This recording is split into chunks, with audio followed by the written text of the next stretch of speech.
bracing himself for something else to happen, but the sky above him was bright blue again. So he stood up, feeling totally shell-shocked, as he brushed the dust from his pants. He scanned the horizon for some clue as to what had caused this explosion. In the distance, he could see a plume of thick black smoke rising 100 feet into the air. At first, Gregorio was filled with dread. Then, a sense of determination swelled up inside of him. He needed to know what had just fallen from the sky. He ran for the bicycle he kept leaning up against the side of his house. He brushed the glass shards from his broken window off the seat, and then he hopped on and he set his feet on the pedals and took off towards the tower of smoke.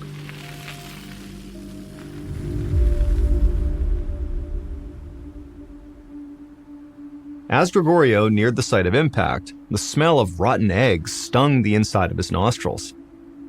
He pulled over just long enough to grab his bandana out of his back pocket and tie it around his face to block the smell. About 100 feet from the tower of smoke, he noticed red dust covering the ground. The closer he got, the thicker the blanket of dust seemed to be. When he finally reached the base of the smoke plume, he rubbed the dust with his feet. It appeared to be clay that had been kicked up by the crash. The smoke was so thick, he still couldn't tell what had impacted the ground. But whatever it was, it had created what appeared to be a huge crater in the ground. The column of smoke was emerging from a hole about 50 feet across. It really looked like someone had just detonated a bomb there. A few minutes later, the smoke started thinning out, and Gregorio could finally see into this crater. He walked up to the edge, and his eyes widened from a combination of fear and wonder. The crater was filled with a dark green liquid. The liquid had a consistency somewhere between maybe water and sludge, and it was bubbling as if it was simmering. Gregorio pinched his nose through the bandana. The egg smell coming off of this crater was so strong that he felt sick to his stomach. He walked around the perimeter of the crater, kicking at the shards of clay and jagged rock that littered the ground. It looked like someone had smashed a huge vase to pieces. Gregorio scanned the horizon. It seemed like he was the only person who'd come to investigate this plume of smoke. He figured the neighboring farmers must be worried that whatever crashed into the ground was a bad omen. A lot of his neighbors still believed in ancient spirits. But after a while, it struck Gregorio as kind of odd that not even an emergency vehicle had come out to survey the scene. Something had just shot out of the sky and smashed into the earth. It felt like that was the kind of thing police would want to know about. But Gregorio knew help would not be coming from his village. Only about 250 people lived in Carancas, so it didn't have its own police force. The authorities were located in the nearby town of Desaguadero, which was about 7 miles up the road. Gregorio wasn't sure if the folks in Desaguadero would be able to see the smoke plume from there. If they couldn't, he worried that the authorities might not even know this happened. Gregorio jumped back on his bicycle and pedaled to the house of a neighbor who owned a motorcycle that Gregorio knew he'd be able to borrow. It was going to be up to him to raise the alarm, and he had to get out there fast.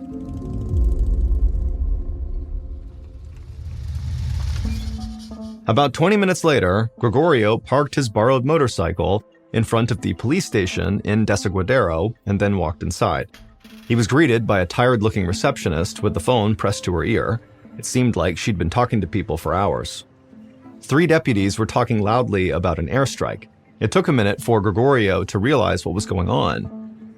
The police did know about this explosion. One of them had seen the orange streak in the sky, but they thought that Carancas had actually been struck by a missile. Gregorio waved down one of the officers and explained he had seen a crater filled with this green ooze that smelled terrible. The officer disappeared into a back room for a moment, and then he returned with the chief of police. They asked if Gregorio could lead them to the crash site. Gregorio agreed. Soon, he was back on his neighbor's motorcycle, leading police cars along the 7-mile road back to the Carancas countryside. As the crash site came into view, Gregorio could see people moving around the rim of the crater. As he drew even closer, he realized that dozens of villagers from Carancas had come to see what had caused the smoke. He guessed that when the black plume of smoke had dissipated, the neighbors figured it was now safe to come take a look. Gregorio pulled over his motorcycle about 20 yards from the crater and dismounted. The police cars fanned out around him. As policemen approached the perimeter of the crater, Gregorio noticed his neighbors picking up rock fragments as souvenirs and pointing at the green liquid at the bottom of the massive hole. Gregorio overheard a nearby couple speculate that maybe this was the result of a missile strike from Peru's neighbor and rival, Chile. One teenage boy was talking excitedly, telling his friends they were probably just attacked by a UFO. An old woman, who Gregorio assumed was the boy's grandmother, told him to be quiet. This was clearly a sign of bad things to come, a curse sent by the spirits. She sounded terrified. Gregorio did not find any of these theories very convincing. However, he wasn't ready to offer any of his own. But the strange explosion had him just as curious as his neighbors. He picked up a shard of deep red rock near his feet and slipped it into his coat pocket, just as another car pulled onto the scene. Gregorio recognized the mayor of Carancas, Maximiliano Trujillo. Mayor Trujillo stepped out of the back seat, squinting in the sunlight. The mayor walked toward the crater, looking stunned. He stopped right next to Gregorio and asked what happened. Gregorio just shrugged, still in disbelief. Straight ahead of them, a pile of black rocks were smoking at the edge of the crater. The mayor's eyes widened when he saw them, and he began walking toward the crater to get a better look. By late afternoon, hundreds of people had gathered at the crash site. Gregorio stood near the front of the crowd, hoping that if he stuck around long enough, the police might announce what had caused this explosion. As the sun started to set, the smell of rotten eggs returned. It was faint, but pungent. Gregorio's eyes began to water. He pulled his bandana back up over his face, but that didn't work anymore. The smell was giving him a headache. A few minutes later, a short woman standing near Gregorio leaned over and began vomiting, and she wasn't the only one. People all around the crater were starting to get sick. Between the rotten smell coming off the green sludge and now the vomit, the air around the crater was now so thick that Gregorio thought he might faint. He fought his way through the crowd back to his motorcycle and sped off towards home, sucking in the fresh air as he went. When he walked through his front door, his phone was ringing. It was his son, who had moved about 6 hours away for a job after he had graduated school. As Gregorio told him about the afternoon's excitement, he took the rock out of his pocket and he laid it on the kitchen table. He began to describe its deep red color, but his son cut him off. He begged Gregorio not to touch it. If Carancas was attacked by a missile, then this red rock could very likely be radioactive. Gregorio remembered the people getting sick at the crater. He felt a surge of anxiety, and he covered the rock with a dish towel. If his son was right, half the town was now vulnerable, and Gregorio spent more time at the crater than anyone else. Panicked, he hung up on his son and ran outside to hose himself off. He didn't know how much it would help, but he had to do something. He spent the rest of the evening feeling totally anxious, until finally he managed to fall asleep.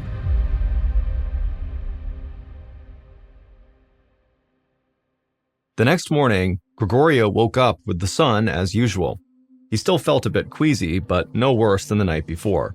He breathed a big sigh of relief, because he figured that radiation poisoning would have made him feel a lot sicker by now, and so probably he was in the clear. As the sunrise turned the sky a vivid pink, Gregorio walked out of his house towards the sheep pen. He grabbed tufts of hay and dried grass and scattered them on the ground, and the sheep came running over to graze. Gregorio watched until one of the sheep picked its head up and ambled away. Then he noticed something unusual. There were dark splotches on the hay right where the sheep's head had been. It took Gregorio a moment to realize what he was looking at. He walked over and grabbed the sheep that had ambled off, and he lifted its head up, and blood was trickling out of its nose. Then he looked at the ground. Another splotch of blood stained the hay beneath his feet. As he walked the length of the pen, he found drops of blood spattered all over the ground. Gregorio rushed inside and called his vet, expecting to leave a voicemail since it was still early, but to his surprise, the vet actually picked up. He sounded wide awake, like he'd already been up for hours. He said that he'd been getting calls all morning. Livestock across Carancas were getting sick. The vet promised to make Gregorio's farm his next stop. Gregorio thanked him and hung up. He had no idea what kind of sickness had emerged from that crater, but it seemed like it could be deadly.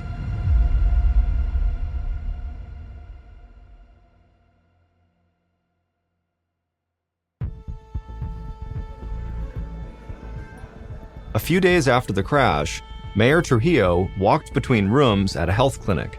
Every exam table had been turned into a makeshift hospital bed. More than 200 people who visited the crash site had flooded the hospital in Desaguadero. They were all sick with migraine headaches, and they were vomiting. The hospital got so overwhelmed with patients, they diverted people to smaller health clinics throughout the city, which were now acting as satellite operations. Mayor Trujillo had called the Red Cross to help administer care in these satellite clinics, but now even the clinics were completely full. The smell inside the packed clinic was terrible. People were retching and crying. To the mayor, it felt like he was walking through a war zone. Thankfully, he'd received confirmation that morning from the authorities in Lima, the capital of Peru, that Carancas had not been attacked by a missile. In fact, scientists said that the crater had been caused by a meteorite. Mayor Trujillo was relieved that they were not under attack, but a mystery remained. Nobody knew why people were now getting sick. Meteorites had never been known to have that kind of effect. Specialists were flying out from Lima to investigate further. Mayor Trujillo moved through the crowd of patients in the waiting room, trying his best to reassure them. He stopped by a Red Cross doctor who was tending to a small elderly woman on a folding chair. The mayor greeted the old woman and then thanked the doctor for traveling all this way to Desaguadero. The doctor stood upright, looking tired but hopeful. He explained that all the patients' blood work was coming back normal. He didn't know why they were sick, but judging from their symptoms, he said everyone should make a full recovery in a few days. Trujillo smiled with relief, but the old woman hissed and called the doctor a liar. Many of the patients around her nodded in agreement, eyeing the doctor like he was in on some big conspiracy. He heard them muttering about evil spirits causing this disaster. Trujillo knew that many villagers believed the meteorite was a curse from the ancient spirits, and because of that, many had refused to listen to the Red Cross doctors and aid workers. To Trujillo, this was the problem with people of the Carancas region. Outsiders never came to the area, so many of the villagers didn't trust them. Trujillo knew that Carancas was not cursed. He just needed to find a way to get his people to listen. Then an idea struck. Maybe he could get them to believe the science with the help of someone who could appease the spirits. Trujillo left the health clinic, climbed into his car, and drove the 7 miles to Carancas. The small village, nestled in the shadows of snow-capped mountains, was eerily quiet and deserted. As the mayor slowly drove through the narrow and winding streets, he could see people peering out their windows. Normally, they'd come outside to wave hello, but now it seemed like they were terrified of leaving their homes.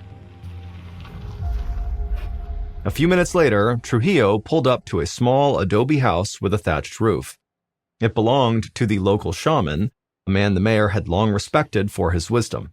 Everybody in town trusted the shaman, and Trujillo hoped he could bring some calm to the community. Trujillo stepped out of his car, and he was pleased to see that the shaman came out of his house to greet him.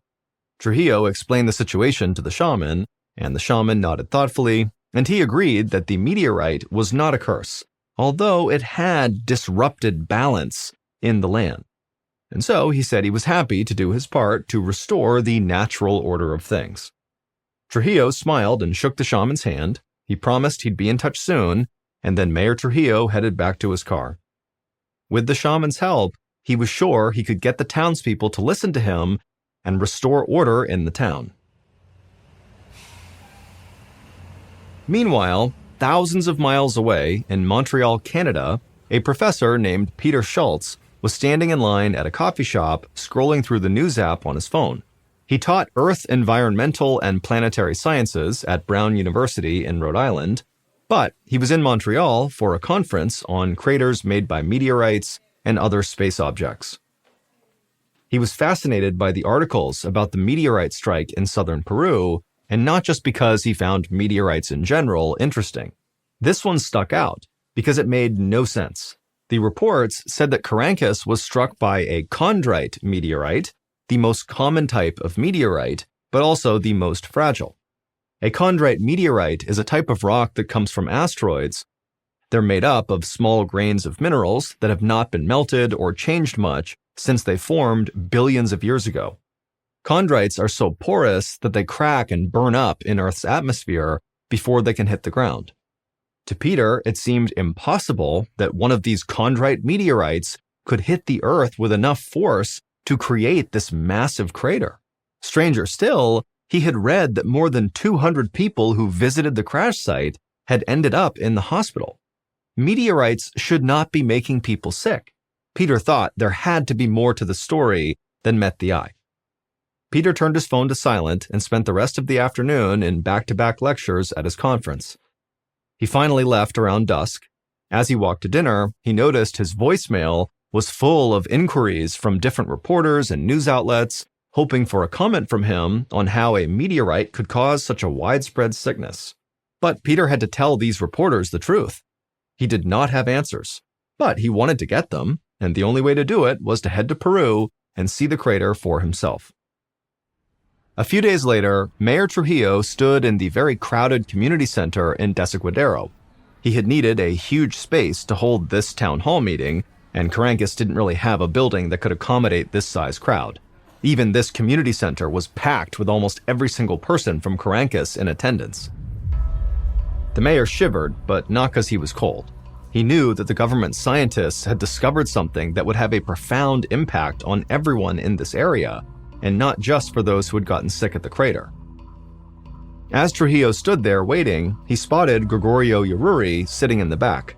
He was grateful to him for his role in alerting the authorities, and was happy to see that Gregorio looked healthy. In fact, most of the locals who'd gotten sick were starting to feel better. But Trujillo knew if they didn't listen to the scientists, then things could get worse again. Trujillo had invited two guests to this meeting.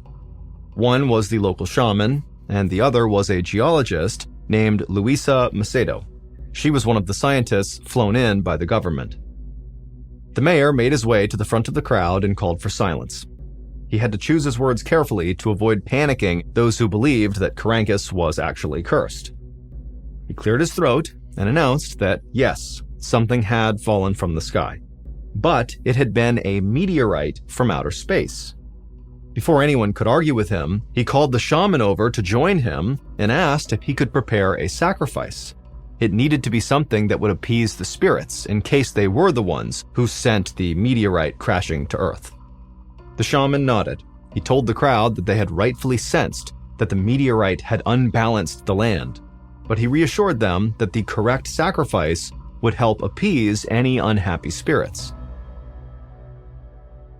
He promised he would sacrifice a llama fetus at the crater as soon as possible, which should be enough to restore harmony to the area.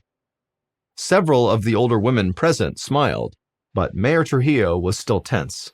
Now came the hard part, getting them to accept the scientists' findings without panicking.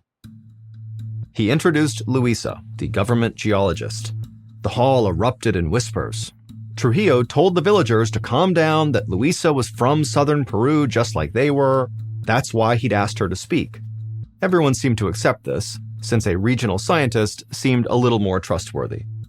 The crowd settled down a bit, and then Luisa smiled and she held up a large cardboard chart she'd made showing data on the local water table. Trujillo held his breath, worried she was making things more complicated. Instead, the crowd pushed in to get a better look at what she had. Luisa explained that she and her team weren't totally sure what was making so many people and livestock sick, but they had a strong theory. The day that she and her team had arrived in town, they'd gone to the crash site and collected samples from different parts of the area. They also tested the groundwater at the bottom of the crater. Mayor Trujillo saw Luisa hesitate for a moment and then continue. She said that her team found that the water contained dangerous levels of arsenic, a deadly poison. The crowd erupted in murmurs of alarm. As Trujillo looked around the room, he wasn't surprised by everyone's reaction. When he first heard Luisa's theory, he'd been stunned too, but he needed the crowd to listen.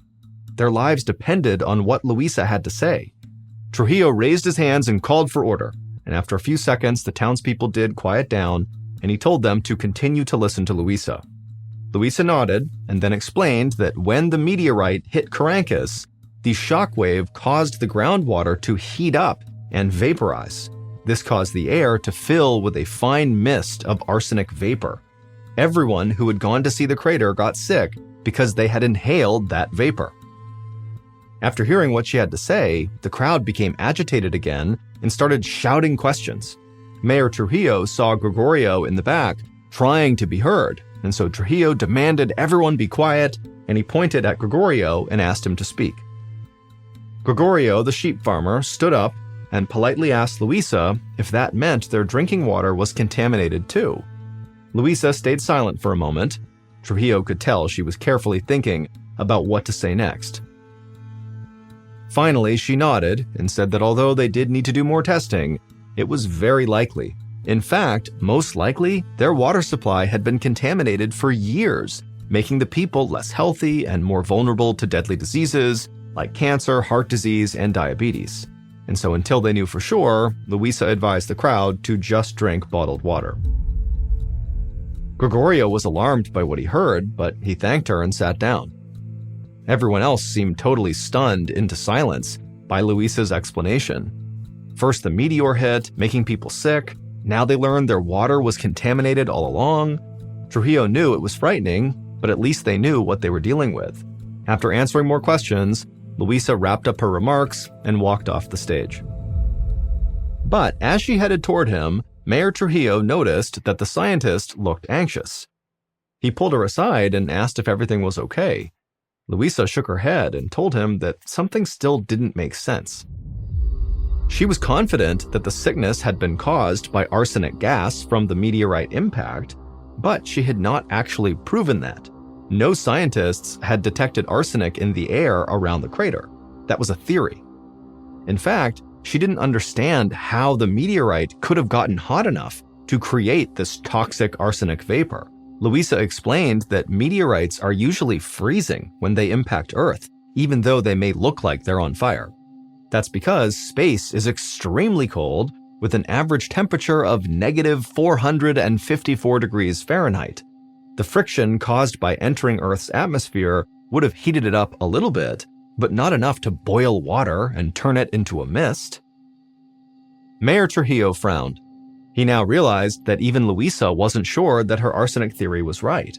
And if she was wrong, then something else had made his people sick. Trujillo was troubled. But he had a more immediate challenge, making sure the local drinking water was safe.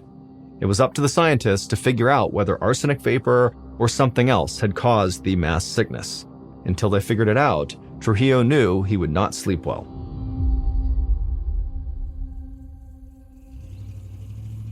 A little over 2 months later, in December of 2007, Professor Peter Schultz arrived in Carancas to investigate the crash site. On a dry and sunny day, he drove through the winding roads of the rugged countryside until he reached the crater. Even though the rainy season had nearly filled it with water, he was struck by how massive it was. Peter had heard about Luisa Macedo's discovery of arsenic in the water. There was no debate that there was arsenic in the water itself, but so far, nobody had been able to explain how, or even if, arsenic got into the air. Until that was proven, there was still the possibility that some other chemical from the meteorite's impact had made everyone sick. If that was the case, the people of Carancas could still be in danger. Peter was determined to find the answer and make sure these people were safe. And over the next few weeks, he was able to slowly form a theory that connected all the dots. Usually, when chondrite meteorites shoot through the Earth's atmosphere, their fragile makeup causes them to shatter into hundreds of tiny pieces, which turn to ash long before they ever reach the Earth's surface. And that's what should have happened with this meteorite. Peter concluded that the Carancas meteorite survived its passage through the atmosphere because of its high speed and shallow entry angle. He believed that these factors, along with the heat from the Earth's atmosphere, caused the outer layers of the meteorite to melt and fuse back together. That made it dense enough to make it through the atmosphere, where it became superheated and unleashed the arsenic vapor once it hit the ground. All this meant that the people of Carancas were safe.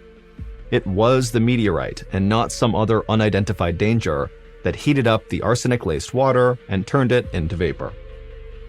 Thankfully, the damage caused by the meteorite's impact was not permanent. All the people who'd gotten sick, including Gregorio Yaruri, made a full recovery, and so did all the animals. Thanks to the research of Luisa Macedo and the other scientists, arsenic was detected in the drinking water, and nonprofit organizations have installed measures to make it safer. Even though the water is cleaner and the arsenic gas is long gone, the people of Carancas will always remember when, in a way, they were attacked by a UFO.